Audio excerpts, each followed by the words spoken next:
Alright guys, we got us a brand new day here. We're going to try to get that frame undercoated today, try to get it finished up. That's going to be a pretty big chunk out of our project. We're starting to get parts rolling in, like our lift kit. We got our body bushings that came in, some other miscellaneous parts. I'll show you them a little bit later. We did start getting a board.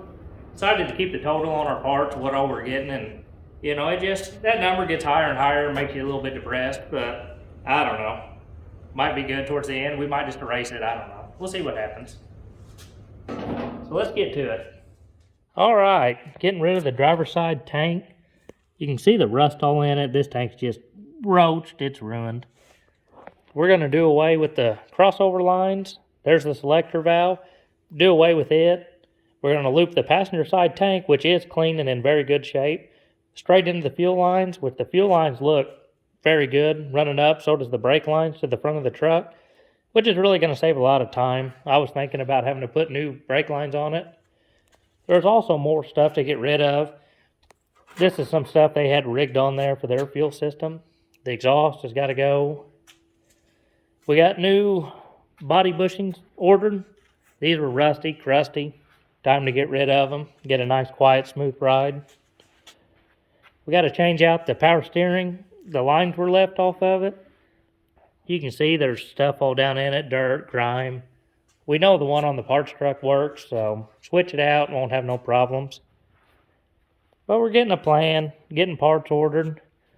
We got to get the bed off there, get this whole thing undercoated. Should be looking a lot better. Then hopefully we can start putting that pile of parts over there back on the truck. So let's get going.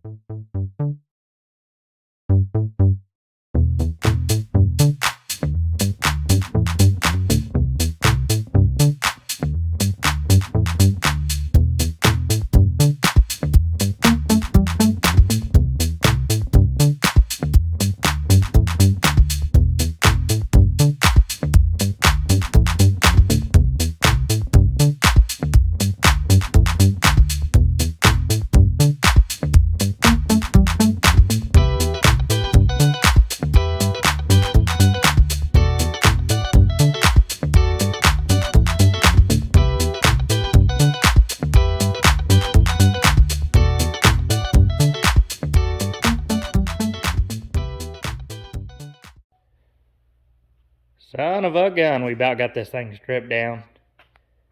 Getting more and more stuff off of it. That's the old tank that had all the rust in it. It just was no good. Took over the crossover lines and the fuel selector because, I'm cheap. I don't want to buy a new tank, and who knows if fuel selector works.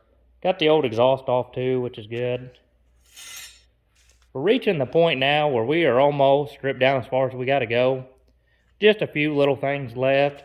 Got the motor mounts, both of them are coming off of it. Power steering pump's junk, we're going to take it off. Get back here, that tank's good. We're going to leave it on there until we can get the floor cleaned up, get the old parts out of here, put it in our pile of good parts to save.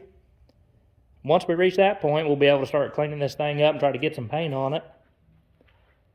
I always get more and more nervous the farther you strip something down, and it's about to get to the exciting point where we get to start building this truck back, and it makes you feel good. Every part you get to bolt back onto it, start to see progress. So we're going to try to get these old parts out of the garage, see if we can't maybe sweep it up a little bit and go from there.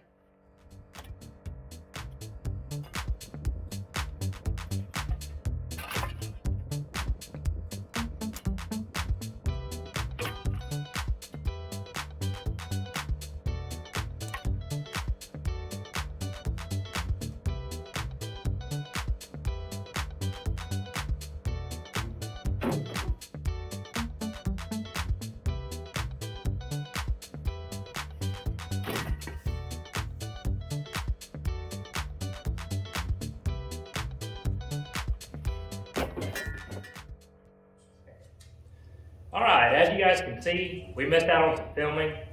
We got the frame halfway undercoated, started stripping it down. I got a little excited, wanted to see what this undercoating looked like on here, so today we're going to try to pressure wash the rest of it, but the reason we missed out on some filming is we had a little hiccup with the old cab, loading it. Some of the rigging came undone, and it's just kind of an aggravating, frustrating day.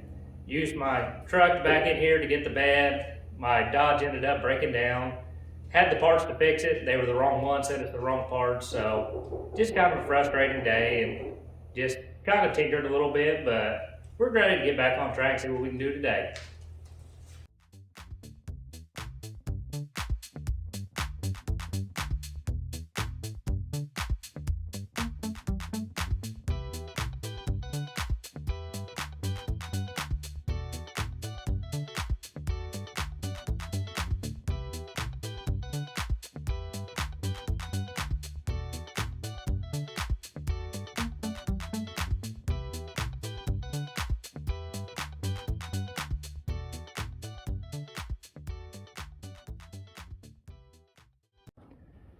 Front of this frame starting to look pretty good, getting a little more undercoat. Still got some primer back here to cover up. This is the undercoating we've been using, and I'm very happy with it. I really like the way it sprays. It comes out nice and thick, gives a good texture look to it, and kind of a darker satin black. I started off using these. They were just cheapy from Rural King, and they just kind of went on like a thick paint. I wasn't really happy with it, and once I tried the little bit better stuff here, the professional grade, you could tell a big difference. So let's try to get the rest of this thing covered up, huh?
Okay, frame is undercoated, I think. Hope so. You know how it is. There's probably a few spots here and there that maybe I didn't get into, and when we wheel this thing out in the sunlight, should be able to see them and touch them up, but you can't beat that. Turned out pretty good. I didn't hit the front end or the rear end yet, or the leaf springs, because it's going to be easier to get them when the rear end's out from under the truck and the front end, because I got my 4-inch lift in. Pretty pumped about getting it put on. Got the headers laid out next to it. We got our crack all welded up here on the cross member. The upper side didn't turn out as good. The bottom side looks a heck of a lot better. So good thing you'll never be able to see it. While we got the welder out, I think we're going to go ahead over here to this transmission. Try to get this broken bolt out of it. What I did is I started a nut on it and got it about flush. We're going to try to weld that nut on, and hopefully with the heat, and we're going to try to hit it a little bit with the impact and see if that thing don't back out.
Good luck, it's coming my way.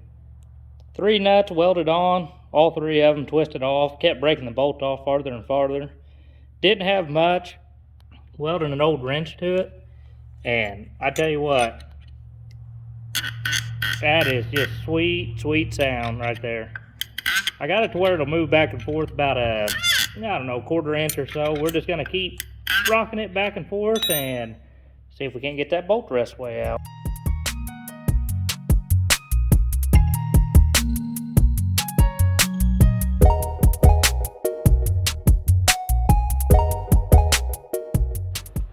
Alright, we got a quick change in plans. I really would like to get this motor done and put back together, but as you can see behind me, it's hard to even find the parts or the tools to do it because my workbench is just a mess. I think we're going to do a quick once around in here, just go around, see what we can get cleaned up, and you get kind of counterproductive whenever you can't find stuff, you got tools laying all over the place, and we might try to some of the bigger, easier items like the gas tank put back on the frame, get it painted, put on there, and stuff like that just opens up a lot of room. So let's get to that.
Well, you cannot beat that. Started getting a little nervous with all these parts piled up, but now that they're spread out a little bit more, you can see what you got, and it's gonna help us a lot more. We're gonna get them cleaned up and painted here before too long. Get all the brackets put back on this motor. Like I said, I think we're gonna get started on this gas tank over here. Get them mounts pulled off, get that tank cleaned up, mounts cleaned up, painted, and one less thing to be tripping around.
Well, that started cleaning up really nice until I got to the bottom of the tank and found a little surprise.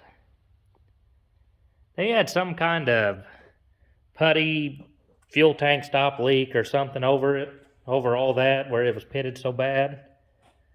So, kind of thought maybe cut out a panel and try to patch it.